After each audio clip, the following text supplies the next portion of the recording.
Welcome once again, ladies and gentlemen, boys and girls, to Mysteries from Beyond the Other Dominion. I'm your host, Dr. Franklin Ruehl, and today we're going to ask if there is an alien outpost on the planet Mercury, tell you about an odd grave in Germany, report on Hitler's lost U-boat fleet, and critique the 1967 creature feature, The Son of Godzilla, starring Godzilla, and cover other intriguing subjects, time of course permitting. But first, is there possibly an alien outpost on the planet Mercury? Now recently, NASA's Messenger probe sent back this photo of the surface of Mercury in the southern hemisphere, showing what appears to be a humongous crater that's glowing in the lower left-hand side here. Now there's some other light areas on the surface, but this is the one of primary interest. It's about 40 miles in diameter, and experts say there's no way that could be snow or ice because the surrounding area is 800 to 700 degrees Fahrenheit and would melt it immediately. Now previously, I've mentioned to you that at the northern polar cap of Mars, there actually is an ice cap that's about 150 square miles in diameter.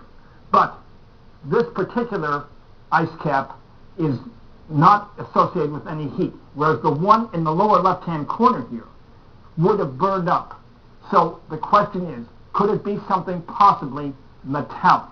Well, first of all, it might be an alien outpost of Mercurians.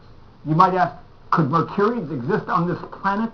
Well, despite its boiling temperature and the fact that it has no atmosphere of its own, which was burned off eons ago by the sun's solar wind is actually providing a so-called quasi-atmosphere of high-energy particles. In addition, there is radioactive emanations from gases such as argon that contribute to this quasi-atmosphere.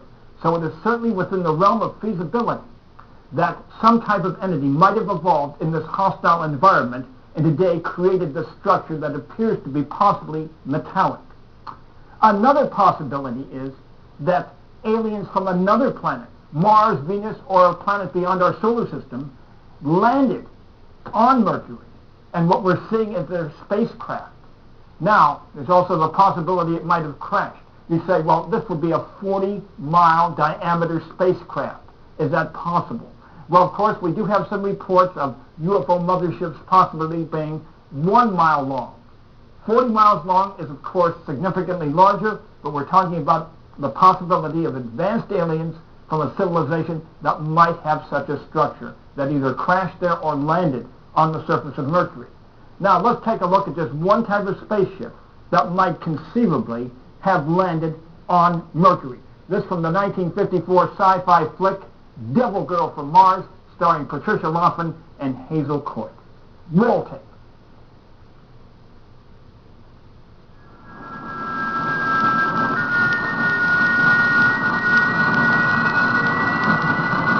So there's the type of spaceship that might have landed on Mercury.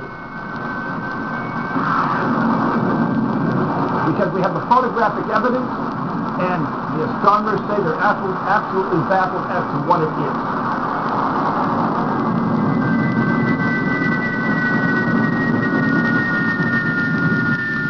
Right now, that's white hot, so there's no way they could approach it.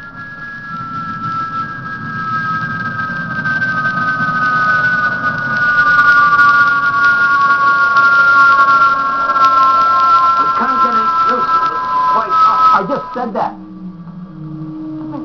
How do you think it looks now? It's red hot. Red hot? I just said that. That means it will be at least 2 hours before we can... At least 2 hours, yes. Maybe 3.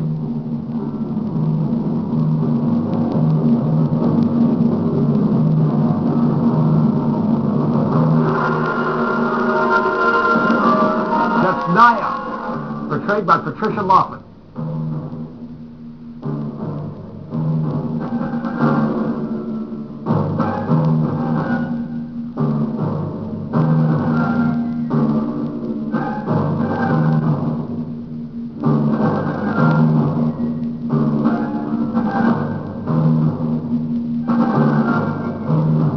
There's a guy that reminds me of myself. I'm coming up to greet the alien.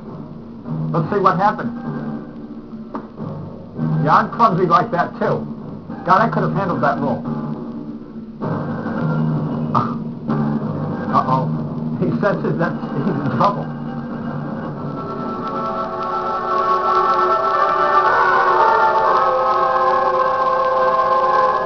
Oh, God, she zapped him. Not a very friendly gesture.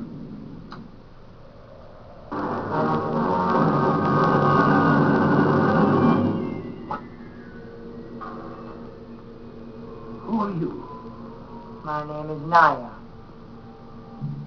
Where do you come from? Mars. But that's preposterous. You're preposterous. Not as we expected. We scientists were always skeptical about the possibility of life on Mars. Not all of us, buddy. You are the scientist?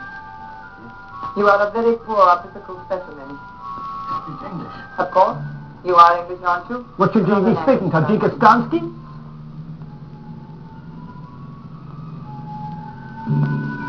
You speak other languages? Of course, she picks up the radio waves. Pick up our radio. Of course. Is this the first time any of your spaceships have landed in this Earth? Yes, this is the first landing. Why did you land here? A miscalculation. The course was set for London, but the planet's atmosphere was thicker than expected. A part of the ship was torn off. The supposed meteor, Professor. Yes. Repairs will take about 4 Earth hours. That's Hazel Court. The spaceship is constructed to reproduce itself. The metal reproduces itself. Do you realize what she's saying? They've turned the inorganic into the organic. Just why are you going to London? Many of your Earth years ago, our women were similar to yours today. Our emancipation took several hundred years and ended in a bitter, devastating war between the sexes. The last war we ever had. So you've had wars too. All advanced planets have had wars. Some have ended by wiping themselves out. For every new weapon invented, a defense was perfected, until the ultimate weapon was developed, a perpetual motion chain reactor beam. Incredible. What form did it take? As fast as matter was created, it was changed by its molecular structure into the next dimension, and so destroyed itself. So there is a fourth. Of course. After the war of the sexes, women became the rulers of Mars, but now the male has fallen into a decline. The birth rate is dropping tremendously. For despite our advanced science, we have still found no way of creating life. So you come here for new blood, in a way. Also to test a newly invented organic metal, of which my ship is built. On Mars, some think I will not return, that the metal is too unstable. But when I get back, it will build. Okay, so just one example of the type of alien that might have landed on the planet Mercury. Now, I'm very much encouraged again by the fact that the astronomers say they're absolutely baffled by this apparent glowing metallic structure on Mercury. Any further word and you'll hear about it first and foremost on our show. Yes, now until next time, may the power of the cosmos be with you. Yes, yes, yes.